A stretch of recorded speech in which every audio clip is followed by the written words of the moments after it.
Olá a todos! Nessa aula a gente vai falar sobre a nômina anatômica. Qual que é a ideia por trás da nômina anatômica? Para se padronizar de uma forma talvez mundial e científica os diversos termos associados à anatomia, foi criado um sistema de nomes e padrões e nomenclaturas para que pessoas de diversas partes do mundo, de diversas origens e escolas e academias consigam se comunicar e navegar através do corpo humano. Então, como a geografia é para o planeta Terra, a nômina anatômica é para o corpo humano, como se navega nele. Então, imagina se um cirurgião vai operar com outro, então tem um cirurgião de um lado do corpo, outro cirurgião do outro lado do corpo, então o cirurgião fala assim, aquele vaso ali que a gente cortou está sangrando. Aí outro cirurgião não está vendo, né, o campo dele de visão está limitado, ele fala assim, aonde? Ele é ali, na direita. Aí ele vai para a direita dele, né? Não, ali na esquerda, vai para a esquerda dele. Não, mais próximo. Aí mais próximo da onde? Esse tempo pode ser crucial para uma pessoa perder sangue e morrer, por exemplo. Então é importante que a comunicação seja simples, seja direta e seja padronizada, que qualquer profissional de saúde consiga entender. Então, para iniciar a referência da nômina anatômica, eu fiz esse belo desenho aqui, então eu peço desculpas para vocês pela minha capacidade de desenho, mas só para vocês entenderem que a nômina anatômica ela depende da posição anatômica que é do ser humano, com os olhos fitando no horizonte, as mãos espalmadas, a palma da mão voltada para frente. Essa posição da palma espalmada voltada para frente, a gente chama de supina. Então a posição supina. Então quando as palmas estão para frente, supina. E quando as palmas estão para trás, a gente chama de prona, pronada, né? Então, pronado ou supinado. Então, a posição anatômica ela é supinada, com a palma da mão para frente. Já os pés, eles são também voltados para frente. Aqui eu botei eles um pouco para o lado, por questão de perspectiva, mas o pé também, o hallux, né, o primeiro dedo do pé, é apontando para frente, para que a gente consiga ter as referências e construir os planos anatômicos. Então, quais são os planos anatômicos? São 3 eixos, 3 planos que a gente corta no nosso corpo para dar uma referência de como que a gente está olhando para esse corpo. Então, um dos planos que a gente usa é o plano coronal, que é fácil de decorar, que é como uma tiara, como uma coroa. Ele corta o corpo humano em 2 metades. A metade anterior, que é a da frente, e a metade posterior, que é a de trás. Então, o plano coronal divide o corpo humano em anterior e posterior. Já o plano axial, ele é cortado paralelo ao solo, né? Axial, no eixo, ou transversal também pode ser chamado. Ele separa o corpo em uma parte superior e uma parte inferior. Então, de acordo com o local, você pode chamar o superior de cranial e o inferior de caudal. Para o último plano, que é o plano sagital, por que o plano sagital chama sagital? Porque a gente tem uma sutura, um fechamento no crânio aqui em cima que parece uma flecha, né?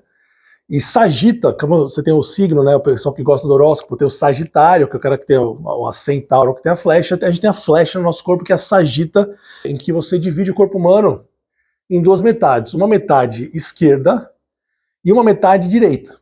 Tudo que está mais distante do plano sagital, a gente chama de lateral. E tudo que está mais próximo, a gente chama de medial. Então, por exemplo, aqui, né?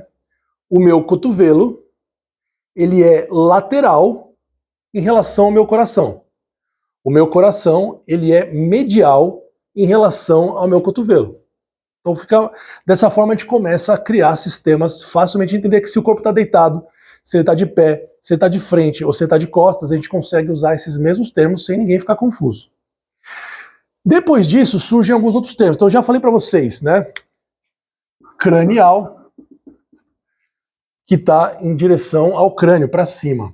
Caudal, o inverso, para baixo. A gente fala de cauda, né, mas lembrar que todos os animais, a nômina anatômica também pode ser usada para os animais, então caudal, o ser humano, no intraútero, ele tem um vestígio de cauda que regride e vira nosso cóccix, né?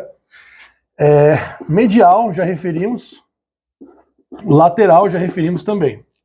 Anterior, já falamos. Posterior. Outros termos que podem ser úteis para vocês. Então, por exemplo, superficial e profundo.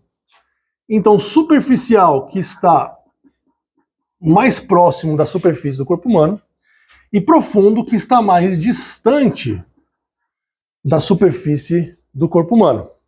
Outro termo interessante que vocês podem usar na avaliação anatômica de vocês: montante e jusante. Então, montante e jusante é até um termo que se usa na geografia, né? Então, o rio nasce a montante, então, geralmente o rio nasce no topo de uma montanha, uma área mais elevada, e ele desce até o mar na sua jusante. Então, tudo que está em direção aonde o rio vai é jusante, e tudo que está em direção aonde o rio veio é a montante. Isso pode ser usado para qualquer órgão que tenha conteúdo líquido dentro dele. Então, uma artéria, você tem sentido montante e sentido jusante da artéria. Então, para onde a artéria vai, jusante, da onde a artéria veio, montante. Mesma coisa para o ureter, mesma coisa para a uretra, na urina, por exemplo, ou o ducto torácico, que faz a transmissão da linfa, né, do nosso corpo humano, dos vasos linfáticos. Então, qualquer coisa que transmita conteúdo líquido, você pode fazer essa referência.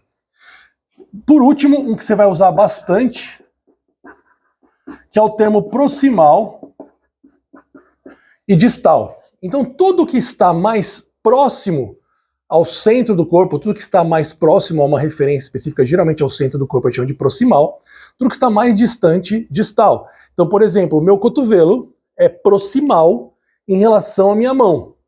A minha mão é distal em relação ao meu cotovelo. Então agora vocês estão capacitados em usar o básico da nômina anatômica.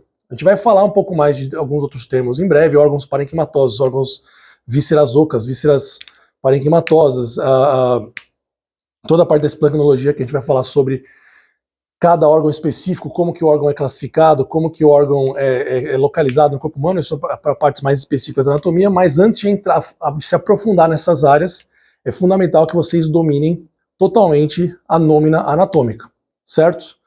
Obrigado mais uma vez, vejo vocês na próxima aula.